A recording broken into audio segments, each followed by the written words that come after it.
오늘 함께 은혜 나눌 말씀은 룻기 2장 4절에서 7절입니다. 구약 성경 룻기 2장 4절로 7절 말씀입니다.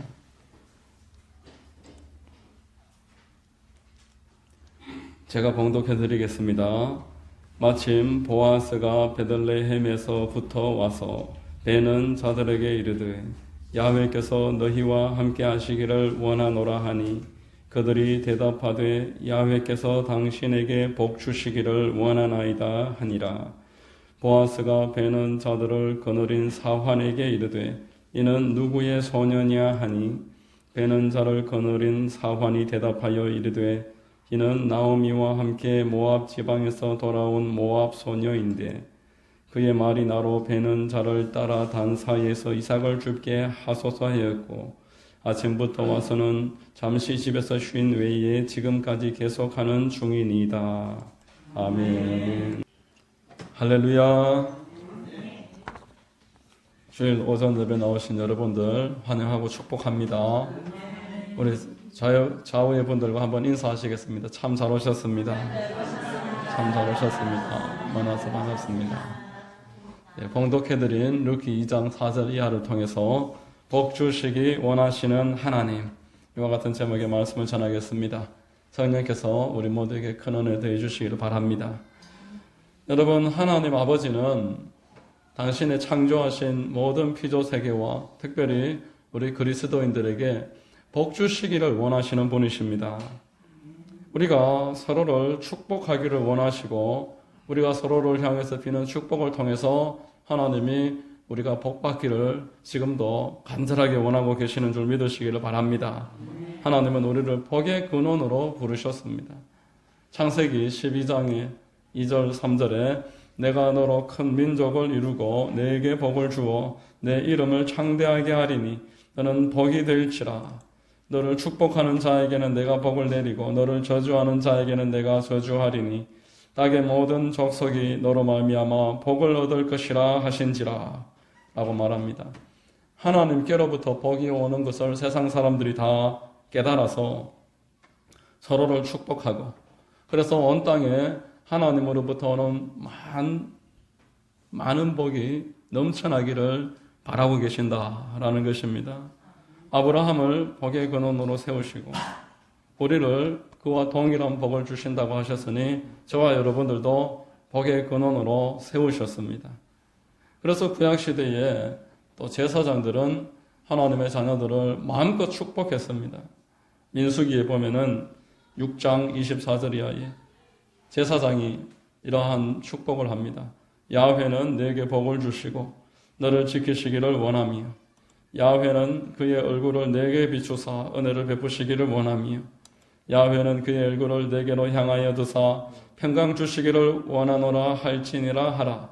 그들이 이같이 내 이름으로 이스라엘 자손에게 축복할지니 내가 그들에게 복을 주리라. 이렇게 축복하기를 원하시고 축복을 하면은 하나님이 그들에게 복을 주신다는 겁니다. 그래서 오늘날 우리는 교회에 모일 때마다 서로를 향해 축복하기를 좋아하고 예배의 끝을 주님이 가르쳐 주신 축복으로 마무리를 합니다. 고린도후서 13장 13절에 주 예수 그리스도의 은혜와 하나님의 사랑과 성령의 교통하심이 너희 무리와 함께 있을지어다 이렇게 말했습니다. 민족을 향해 축복하시기를 원하셨고 여러분 하나님은 가정에서도 서로가 서로를 축복하기를 원하고 계십니다. 가장이 부모가 자식을 축복하라 하시는 것입니다. 여러분 부모가 자식을 향해 하는 말은 그 자녀의 일생에 아주 막대한 영향을 끼칩니다. 부모가 자식에게 하는 말은 그의 심령에 꽂히는 비수와 같이 그를 정말 축복하기도 하고 망하기도 하는 것입니다. 성경에 보면은 이삭이 에서를 축복하려고 할 때에 야곱이 속여서 그 아버지의 축복을 가로챕니다. 그 축복을 잃어버린 에서는 다시 그 축복을 찾기 위해서 간절하게 부르짖었지만 그 축복을 되돌릴 수가 없었다고 성경은 알려주고 있습니다. 출애굽기 27장 30절 이하에 이삭이 야곱에게 축복하기를 마침에 야곱이 그의 아버지 이삭 앞에서 나가자 곧 그의 형 에서가 사냥하여 돌아온지라. 그가 별미를 만들어 아버지에게로 가서 이르되 아버지여 일어나서 아들이 사냥한 고기를 잡수시고 마음껏 내게 축복하소서. 그의 아버지 이삭이 그에게 이르되 너는 누구냐? 그가 대답하되 나는 아버지의 아들 곧 아버지의 맏아들 에서로소이다. 이삭이 심히 떨며 이르되 그러면 사냥한 고기를 내게 가져온 자가 누구냐? 내가 오기 전에 내가 다 먹고 그를 위하여 축복하였은즉 그가 반드시 복을 받을 것이니라. 에서가 그의 아버지의 말을 듣고 소리내어 울며 아버지에게 이르되 내 아버지여 내게도 축복하소서. 내게도 그리하소서. 이렇게 우는 모습을 보게 됩니다. 하나님으로부터 큰 축복을 받은 야곱도 창세기 49장에 보면 운명할 때 아들들을 다 불러 모으고 축복할 자로 축복하시고 또 큰 잘못을 한 아들, 맏아들 르벤과 시므온과 레위에게는 저주의 말을 하는데 축복한 그대로 되고 저주한 그대로 되는 것을 보게 되는 것입니다. 여러분 구약 시대에도 그러했더라면 오늘날 우리가 예수 그리스도 안에서 그분의 이름을 가지고 마음껏 축복할 수 있게 되었는데 예배 때에 그리고 성도가 성도들에게 서로 축복하는 일들이 얼마나 효력이 있겠고 그것이 얼마나 귀한 것인지 생각할 수가 있습니다. 여러분 미국에서는 예배 때에 아이들이 바깥에서 이렇게 놀다가도 축복 기도하는 시간, 축도 시간이 되면은 아이들이 다 들어와서 축복받기를 대단히 즐거워합니다. 축복받는 것이 그냥 예배의 순서라고 여기지 않는 것입니다. 미국 사람들은 축복받을 만한 행동들을 하면서 살아갑니다. 서로를 향해서 God bless you. 하나님이 당신을 축복합니다.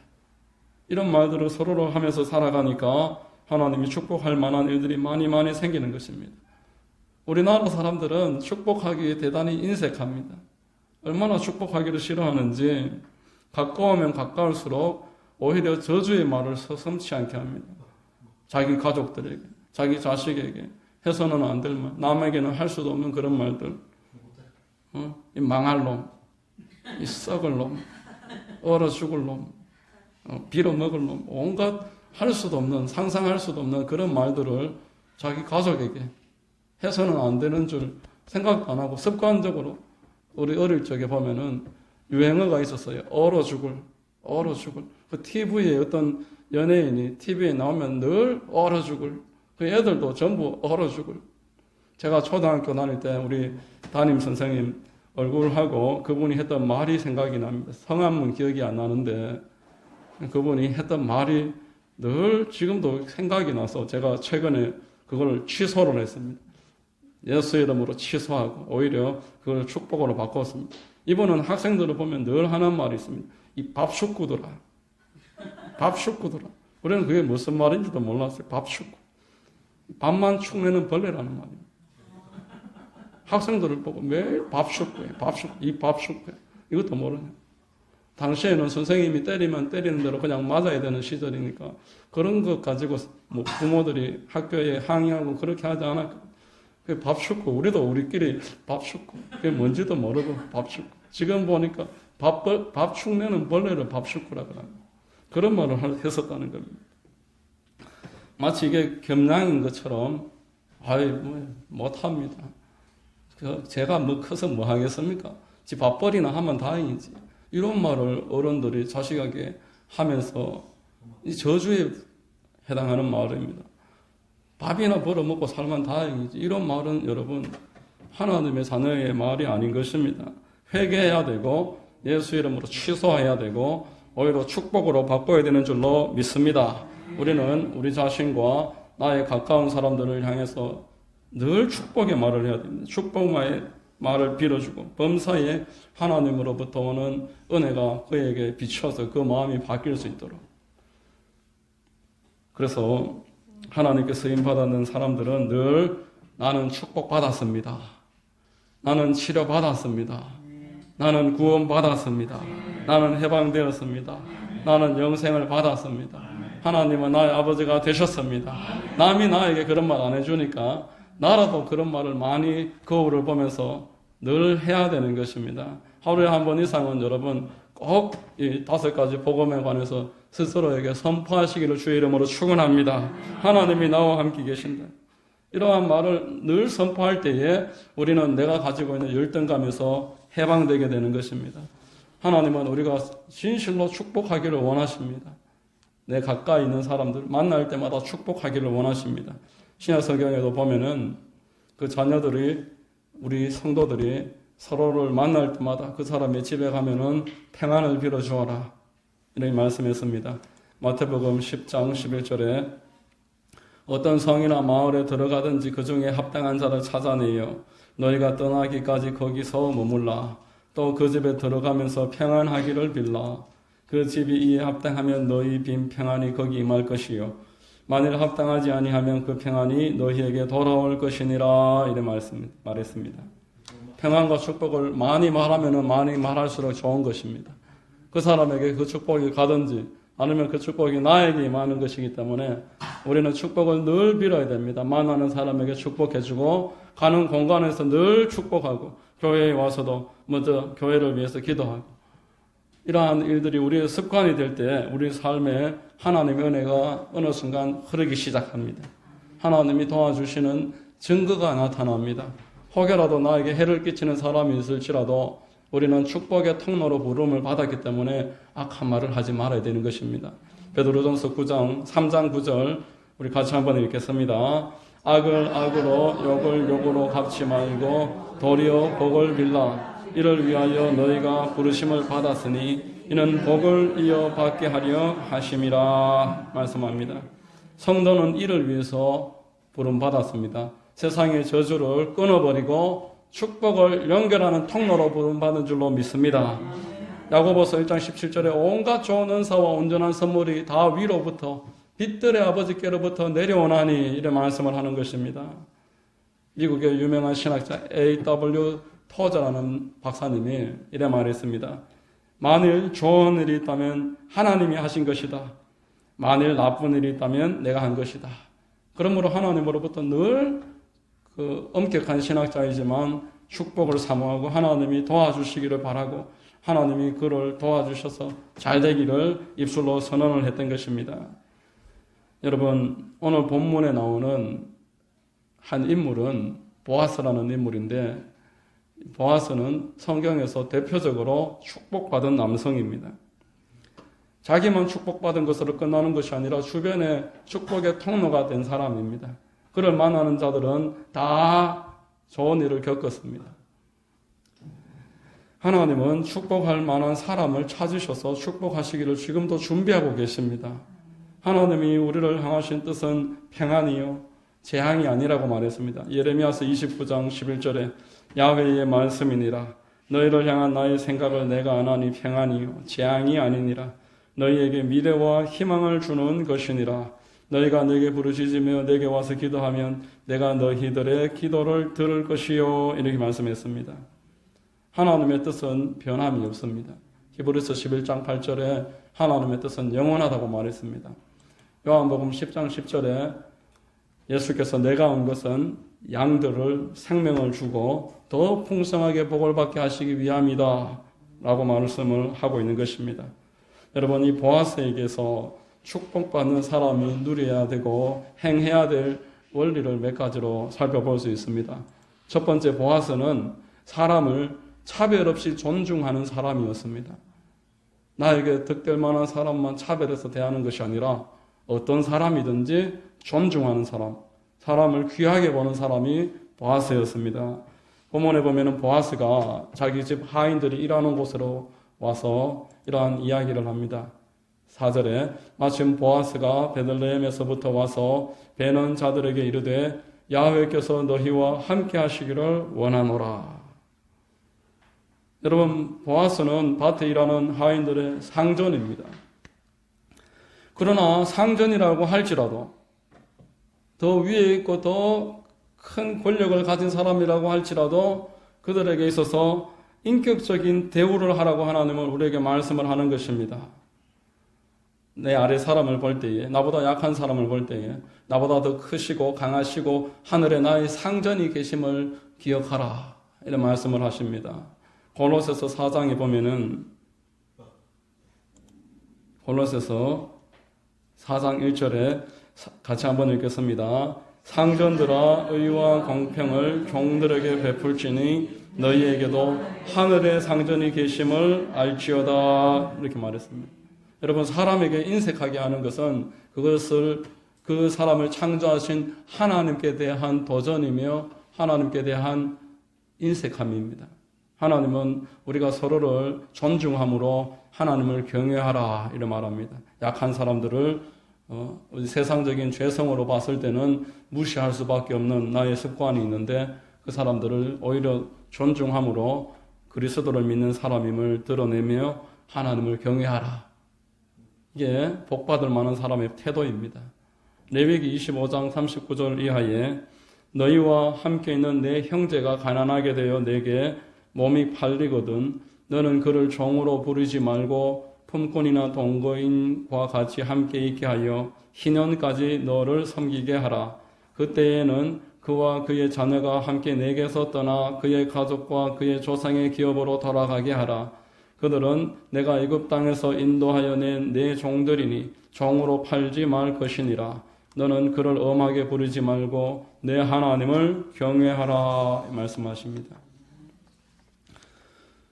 여러분, 사람을 인자하게 대하는 것이 하나님을 경외함입니다. 사람을 대할 때 하나님을 계속 인식해라 이렇게 알려주십니다. 하나님이 어떻게 보실까? 내가 그 사람을 대하는 것과 하나님을 대하는 것 사실 차이가 나지 않습니다. 하나님을 생각하는 만큼 사람한테 하는 것입니다. 그가 부르짖는 소리를 하나님이 듣고 계시다는 것을 생각하고 그와 함께 있는 수호 천사가 늘 하나님께 보고하고 있다는 것을 생각을 할 때 우리는 내가 만나는 그 약한 사람이 얼마나 나에게 있어서 축복받을 통로인지를 깨닫는 것입니다. 마태복음 18장 10절에 삼가 이 작은 자 중에 하나도 업신여기지 말라. 너희에게 말하노니 그들의 천사들이 하늘에서 하늘에 계신 내 아버지의 얼굴을 항상 배옵느니라 말씀하고 있습니다. 더더군다나 저와 여러분들은 이제 성령을 모시고 있는 하나님의 성전인 줄로 믿습니다. 우리 안에 성령님이 계십니다. 우리가 사람을 차별할 때 그 안에 계신 성령님을 차별하는 것이고 그분을 업수 여기는 것이 되는 것입니다. 여러분, 우리가 하나님이 나를 사랑하시고 특별히 세상에 사람들을 더 사랑하신다는 것을 기억을 함으로 우리는 서로를 높여주면서 하나님의 축복을 누리게 되는 것입니다. 예수 그리스도께서 사람을 얼마나 긍휼히 여기셨습니까? 예수 그리스도는 목자 없는 양처럼 유리하는 사람들을 바라보면서 눈물을 흘리셨습니다. 우리 성도들이 이제 내가 하나님으로부터 예수님을 닮기 위하여 부름받은 하나님을 영화롭게 하기 위해서 우리는 예수님을 닮아야 된다는 것을 늘 잊지 않는다면 사람을 긍휼히 여기는 삶을 살아갈 수밖에 없습니다. 은사와 재물과 능력과 사람이 부러워할 만한 모든 것을 내가 가지고 있다고 할지라도 사랑이 없고 사람에 대한 긍휼이 없으면 우리는 아무것도 아니라고 성경은 말씀하고 있습니다. 고린도전서 13장 1절과 2절에 내가 사람의 방언과 천사의 말을 할지라도 사랑이 없으면 소리나는 구리와 울리는 괭과리가 되고 내가 예언하는 능력이 있어 모든 비밀과 모든 지식을 알고 또 산을 옮길 만한 모든 믿음이 있을지라도 사랑이 없으면 내가 아무것도 아니요 라고 말씀을 했습니다. 여러분, 불신자들도 세상 사람들도 사랑하기에도 짧은 인생이다 이렇게 말을 합니다. 내가 하나님 앞에 갈 때 뭘 가져갈 수 있겠습니까? 내가 하나님 주신 재물을 가지고 갈 수 있겠습니까? 내가 하나님 주신 능력을 가지고 갈 수 있겠습니까? 내가 하나님 앞에 가져갈 수 있는 것은 이 땅에서 하나님께 순종했는 것 그것만 가지고 갈 수가 있고 하나님이 우리에게 원하시는 가장 큰 순종은 서로를 사랑하는 것입니다. 내가 이 땅에서 가장 잘 사는 사람이 되려면은 사람을 사랑하는 사람이 되는 것이 가장 잘 사는 길인 줄로 믿으시기를 바랍니다. 자, 두 번째로 어떻게 우리가 서로 사랑할 수 있을까? 어떻게 우리가 서로를 사랑할 수 있을까요? 먼저는 내가 속한 지역을 위해서 중보 기도하는 시간부터 가지셔야 됩니다. 내가 속한 지역에 위정자들, 또 시장의 상인들, 학교와 거기 있는 교직원들이나 학생들, 또 노인정이나 거기에 속한 노인들, 또 여러 교회의 성도들, 목회자들, 불신자들 가리지 말고 우리가 눈 닿는 대로 만나는 사람들마다 그렇게 중보 기도 시간을 가질 때 이제 그거부터 출발을 하라는 것입니다. 여기에서부터 우리가 사람을 섬기는 일들이 계속 확장됩니다. 여러분, 모든 행위의 이면에는 영이 있습니다. 선행에도 성령님 그리고 천사들이 역사합니다. 따라서 내가 작은 선행이라도 순종하면서 실천하면은 점점 그 일이 더 커진다는 겁니다. 천군 천사들이 더 나에게 역사하고 하나님의 영이 나에게 더 치밀하게 풍성하게 역사해 주시기 때문에 내가 시작한 그 일은 그 상태에서 멈추지 않고 계속 커집니다. 악행도 마찬가지입니다. 악한 원수 마귀들은 내가 짓는 악한 행동에 따라서 합법적으로 우리에게 역사를 합니다. 그래서 작은 죄악 결코 방관해서는 안 되는 것입니다. 계속 회개해야 되고 그 일을 버리려고 노력을 해서 그 일을 줄여야 됩니다. 가만히 내버려두면은 그 감동에 따라서 행한 일들 때문에 악한 영들은 더 역사하고 그래서 또 많은 일들을 행하고 이게 계속 선순환이 되어서 악한 일들이 나에게 점차 더 커진다는 것입니다. 이게 여러분 영적인 원리입니다. 작년 말에 다니엘 기도에도 나오셨던 그 유정옥 사모님, 제가 그분 책을 몇 권을 읽어봤습니다.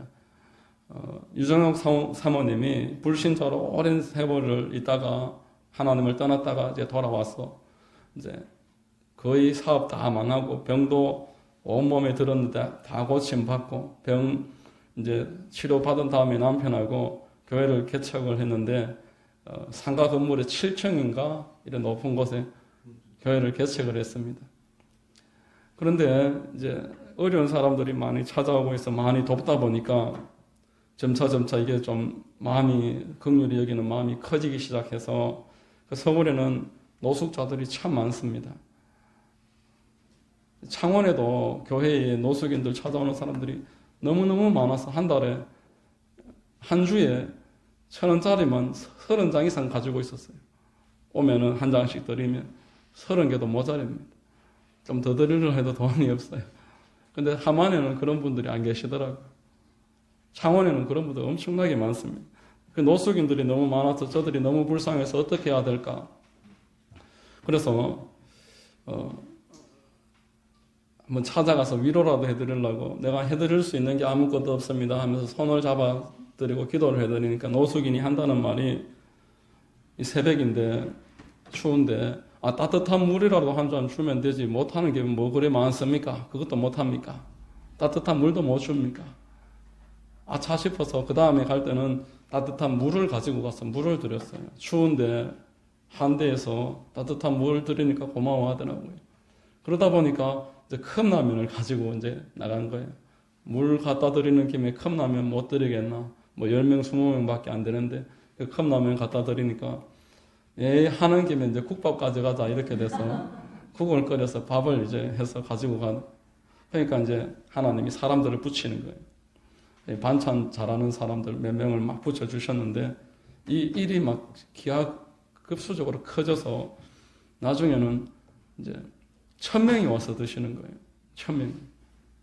낮에는 무료급식소가 많은데 새벽에 무료급식소가 없으니까 막 알고 막 다 찾아오시는데 1,000명 한 달에 재료값만 1,500만 원이 드는데 개척교회에서 그걸 어떻게 감당합니까? 그런데 10년을 했어요. 하나님이 계속 주시는 거예요.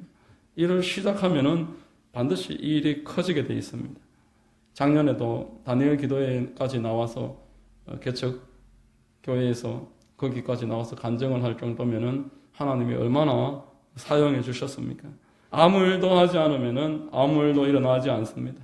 여러분 무슨 일이든지 하면은 커집니다. 악한 것도 커집니다. 게으름도 커지고 우울증도 커지고 불면증도 커지고 무기력증도 커지고 미움과 다툼도 바늘구멍처럼 작게 시작해서 나중에 감당할 수 없을 만큼 커진다고 잠언서는 말씀하고 있습니다. 악한 일은 계속 커집니다. 그래서 초기에 잡아야 되는 것입니다. 선한 일은 시작을 하고 계속 이어만 갈 수만 있다면 어려움이 있겠지만 계속 커져서 나중에는 아주 크게 하나님께 쓰임을 받을 수가 있는 방법이 작은 일부터 시작하는 것입니다. 작은 일부터 시간을 정해놓고 그들을 위해서 기도하는 일부터 그렇게 하면서 할 수 있는 일이 눈에 보이기 시작하고 하나님이 할 수 있는 힘을 더해 주시면은 그걸 가지고 일을 하는 것입니다. 소외되어 있는 사람들 한 명이라도 반찬이라도 하나 만들어서 우리가 주변에 작년에 한 10가정 가까이 홀로 참 외롭고 고통 속에 계시는 분들 모시고 가서 우리가 찾아뵀지 않습니까? 그 중에 한 분이라도 내가 정기적으로 반찬이라도 갖다 드리면서 기도라도 한번 해드려야 되겠다. 그런 마음만 있으면은 시작을 하면은 하나님이 이를 통해서 역사하시는 것입니다. 나 혼자 어떻게 그 일을 하겠나? 하나님이 반드시 감당한 힘을 주시고 창군 천사를 붙여주시고 동력자들을 더해 주셔서 이 일을 감당하게 될 것입니다. 아시시의 성 프란시스라는 유명한 성자라고 불릴 만한 분이 계십니다. 그가 이런 말을 했습니다. 네가 해야 할 일을 하라. 그리고 할 수 있는 일이 있거든 하라. 놀라운 일을 보게 될 것이다. 이렇게 이야기했습니다. 멀리 있는 큰 일을 하려고 하지 말고 내가 할 수 있는 일, 내가 해야 될 만한 일, 나에게 지금 하나님이 요구하시는 거다 싶은 그 일을 하다 보면은 점차 큰 일을 하게 된다 이 말입니다. 여러분 주변에 누구에게 나의 도움이 필요할까? 누가 나의 복음을 필요로 할까? 하나님이 나에게 주신 복음을 내가 이걸 가지고 있을 게 아니고 누구에게 전달을 해야 될까? 생각해 보시기를 바랍니다. 어제 이제 오후에 점심도 먹고 이제 운동도 좀 할 겸 전도 가방을 들고 출발을 하는데 초등학교 6학년 아이들이 2명이 지나가는 거예요. 얘들아 이리 와봐라. 때마침 저기 헌금함 앞에 우리 교회에 장난감을 2개를 누가 꺼내 놓으셨더라고요. 이리 와봐라. 하나씩 주면서 얘들아 6학년 누구 아느냐? 안 돼. 누구 아느냐? 아는 우리 교회에 나오는 6학년 애들 이야기를 다 하니까 다 안다 그러더라고요. 그래 오후에 여기 걔들도 다 모이고 하니까 꼭 와봐라 이렇게 이야기하고 이제 보냈어요. 저녁에 집에 가니까 우리 집에 6학년짜리 한 명이 있는데 그 이야기를 하는 거예요. 교회에서 장난감을 받아왔다면서 애들이 운동장에서 열심히 가지고 놀더라면서 나보고 그걸 주었냐고. 그렇다. 그렇게 이야기를 했습니다. 여러분 이렇게 우리가 1년에 한 명이라도 어린아이 한 명이라도 사귀고 그래서 그 중에는 다른 애들이 생깁니다. 그러면은 떡볶이라도 사주든지 아니면 만들어 준다든지 그렇게 아이들을 사귀어서 이 아이들을 기도해 주다가 복음을 전할 기회가 생겨서 복음을 전하고 영접을 하게 하면은 그 아이들이 나중에 점점 자랍니다. 한 가정의 부모가 되는 것입니다. 그리고 어떤 단체의 리더가 될 것입니다. 학교의 교사가 될 수도 있고 정치인이 될 수도 있고 사업가가 될 수 있습니다. 이것이 우리가 할 수 있는 일을 하면은 나중에 그 일이 커지는 것을 보게 된다는 말에 하나의 의미가 됩니다. 내가 큰 사람, 내가 지금 정치인을 전도를 하겠다. 내가 저기 회사의 사장을 전도를 하겠다. 멀쩡하게 불신자로 열심히 살아가는 한 가정의 가장을 내가 지금 딱 앉혀놓고 한번 가르쳐 보겠다. 이런 얼토당토한 일입니다. 물론 될 수도 있겠지만 2층에 사는 아저씨 보고 잠깐 내려오시라 그래서 복음을 한번 전해보시겠습니까? 그런 일이 가능하냐 말이에요. 그러나 우리가 어린아이일 때 그 아이들을 섬기면은 그 아이가 나중에 그렇게 된다는 것입니다. 우리가 해야 되는 일들이 그러하다는 것을 꼭 기억하시기를 바랍니다.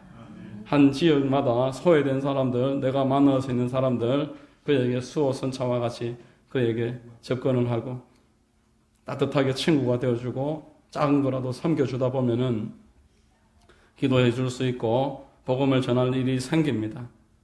성급하게 막 빨리 교회에 데려다 놔야 되겠다 이렇게 생각하지 마시고 그 사람이 나를 교회 데리고 가는 게 목적이구나 딱 깨닫는 순간 복음 전도는 물 건너가는 겁니다. 태도가 그때부터 달라집니다. 그래서 안 되는 겁니다. 여러분, 우리가 사람을 섬기는 걸 목적으로 하다 보면은 하나님이 그로 하여금 이곳으로, 내가 예배드리는 곳으로 함께 예배드리고 기도하는 평생의 동역자도 만들어지게 될 줄로 믿습니다. 여러분, 한 영혼을 섬기는 일을 하면은 그때마다 나에게 하나님으로부터는 상급이 쌓이며 이 땅에서도 은혜와 복이 됩니다. 사도행전에 보면은 도르가라는 여인이 있는데 그가 병이 들어서 죽었을 때에 그 함께 있던 많은 여인들이 옆에서 눈물을 흘리면서 사도에게 이를 좀 살려달라고, 내가 그에게 받은 겉옷이며 속옷을 보여주면서 이는 꼭 살려주셔야 될 사람입니다 하고 눈물을 흘리면서 간구를 했을 때 하나님이 그들의 기도를 보시고 그를 살려주셨습니다. 내가 죽었을 때 누가 나를 위해서 울어줄까? 누가 하나님 앞에 엎드려서 이 사람한테 내가 받은 은혜가 이런데 하나님 이 사람 좀 살려주세요 하면서 나를 위해서 통곡할 사람이 과연 내 가족 말고 누가 있을까? 여러분, 잘 사는 사람은 나를 위해서 많은 사람이 눈물을 흘릴 수 있고 나를 위해서 많은 사람이 나의 고통을 자기 짐처럼 여기면서 기도할 수 있는 사람이 잘 사는 사람이며 그가 초대교회의 지도자이고 교회 부흥의 주축가 되었습니다. 여러분, 하나님은 저와 여러분을 축복하기를 원하십니다. 보아스처럼 그 하인들이나 또 그 자기 편에 와서 한번 이삭이라도 죽겠다는 그 여인을 업신여기지 아니했던 그런 사람을 존중히 여기는 마음, 내 옆에 있는 그 작은 한 사람을 귀히 여기고 섬기는 사람, 이 사람이 축복받을 사람이고 점차 그의 축복은 날로 커지고 확장이 되는 것입니다.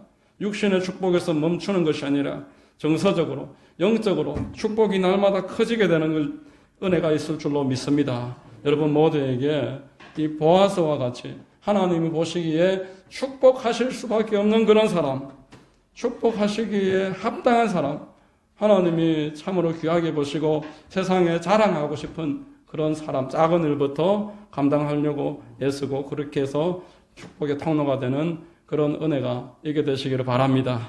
이런 은혜가 있게 되시기를 예수 그리스도의 이름으로 축원드립니다. 기도하겠습니다.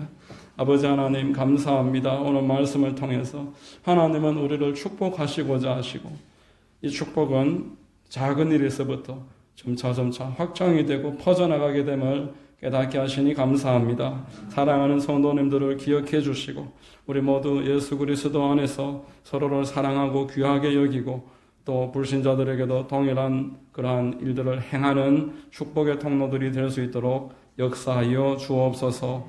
이번 한 주도 주님 동행해 주시고 모든 일에 주님과 함께함으로 말미암아 하나님을 영화롭게 하는 복이 있게 하옵소서. 예수 그리스도 이름으로 감사하고 기도드립니다. 아멘.